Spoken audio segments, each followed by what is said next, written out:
Le Pseudorasbora, vous le connaissez peut-être déjà sous un autre nom, le goujon asiatique. Un poisson somme toute assez banal en apparence, mais qui a tout de même réalisé une des plus importantes et surtout la plus rapide colonisation de nouveaux espaces jamais observés chez les poissons. Et nous arrivons donc à la situation actuelle avec la quasi-totalité des pays européens présentant des populations bien établies de Pseudorasbora. En France, les premiers signalements ont été établis dans les années 70 et notre petit goujon asiatique est actuellement signalé dans quasiment tous les départements de France métropolitaine et même en Corse.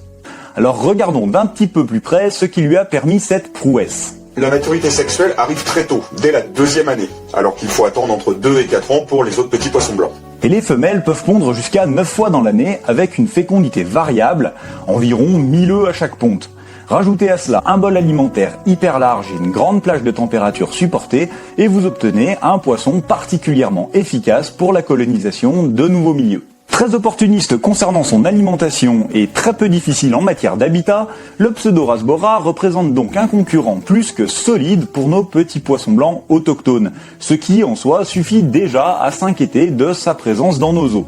Il est d'ailleurs considéré comme une des espèces les plus invasives qui soit. Niveau létalité, aux États-Unis, ont enregistré jusqu'à 90% de mortalité à cause de l'infection. Un sacré coup de saloperie, quoi.